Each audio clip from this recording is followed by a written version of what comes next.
Hello, and welcome to our second video for Chapter 8 on wakefulness and sleep.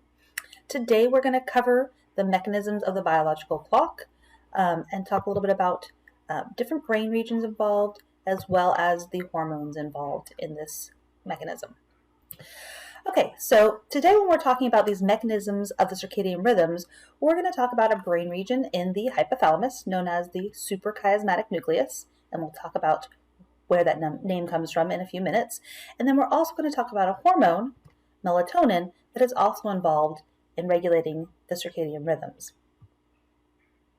Your book also mentions some genes are involved, but based on past semesters and the amount of time we have, I've chosen to skip over that for now. So the first thing we're going to talk about that helps control our biological clock is the suprachiasmatic nucleus. So it's located in the hypothalamus, and as we said, it's the main control center of circadian rhythms of both sleep and temperature. So just to orientate ourselves a little bit, the thalamus is here. Remember, it routes that information to all those cortical regions, and the hypothalamus sits here right below it. And if you can see here, this little green area, that's the suprachiasmatic nucleus. The little line here is pointing to that. And then just below that is what's called the optic chiasm. And if you remember, that's where that information coming from the left and the right visual field crosses so that it can go to the contralateral hemisphere. This diagram also here is showing you this SCN, and then the optic chiasm would be just here below it. And so if you think about the name, supra, meaning that it's right above the optic chiasm, that's where it gets that chiasm, so supra above the chiasm, and nucleus, remember that means a group of cells that work together. So just knowing the name, suprachiasmatic nucleus, kind of tells you what where the location is. So damage to the SCN is going to result not only in a disruption of sleep, but also disruptions in sleep where our body rhythms are no longer synchronized to the light and dark schedules that we see in the environment, but also it's going to disrupt our temperature rhythms because light also triggers our temperature circadian rhythms. So we're talking about the suprachiasmatic nucleus. One question is, how does the suprachiasmatic nucleus generate a circadian rhythm? Is it learned or is it genetic? What do you think? It is genetic.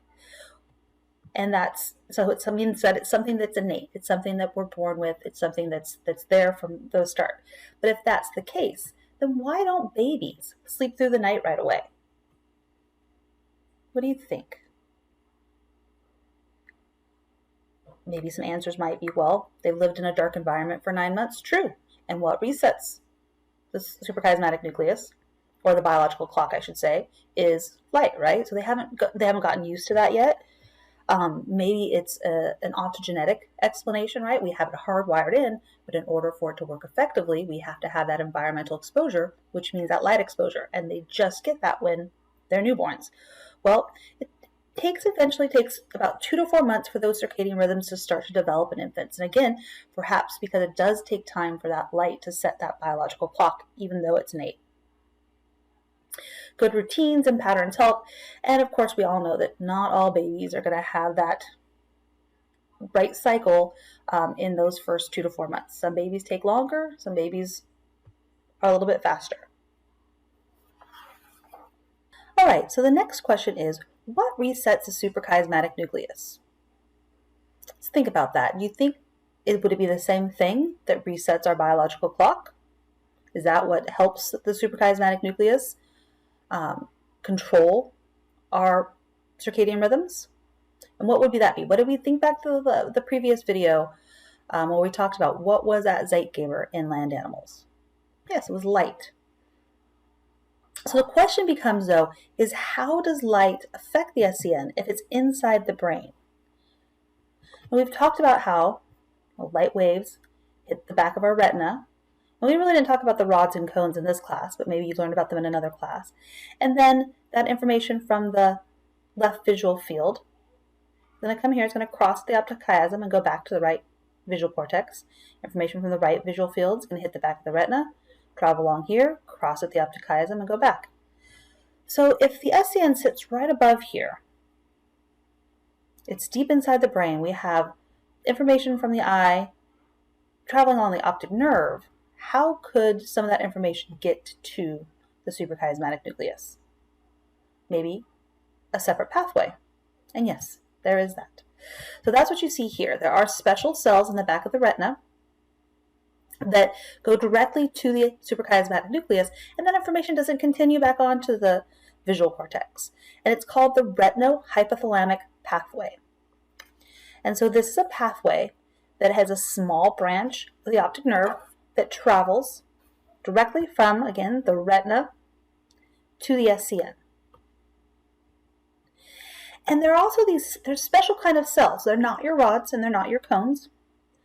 They're a special type of cell called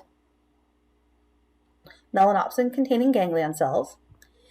And they're in the retina, as you see here, and they respond directly to light.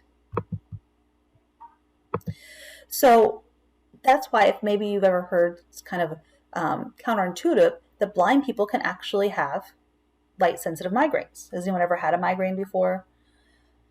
I know they're not pleasant. I used to have them before I had kids. And when you have one of those migraines, all you want to do is go in a dark room and be by yourself. Well, blind people, if they're not seeing anything, they don't have any of those light waves that are hitting their eyes, but they're not responding, how can they have these light-sensitive migraines? Well, just because the cones and the rods that respond to light waves are damaged, they may not have these melanopsin-containing ganglion cells damaged.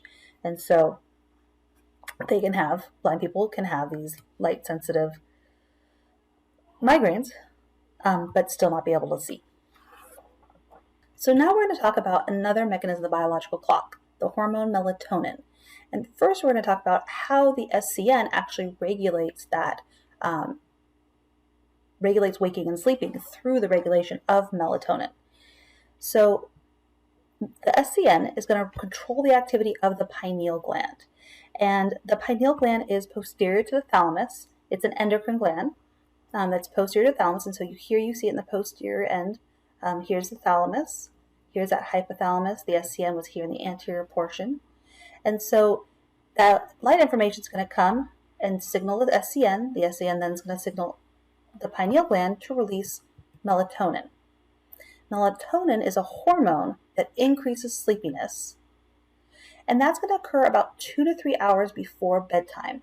So nighttime, when it's dark, that's going to trigger the release of that melatonin, and it occurs about 2 to 3 hours before bedtime. Now the catch-22 is that even nocturnal animals release this melatonin. And so if you think about nocturnal animals, are they going to sleep in the evenings? No, they're active at night. And so, a few years ago, I had another professor mention this to me, saying, she didn't think we should talk about melatonin. But when you look at all the research, it still appears to induce sleepiness. Now, whether it's actually inducing sleepiness or triggering our body to do behaviors that we associate with bedtime is still undecided. But for now, the way that we think about sleep is we think of that SCN being triggered by that light-dark cycle, being reset by light. The SCN then triggers the pineal gland to release that melatonin in the evening when we don't have that light signal, and about 2 to 3 hours before bedtime.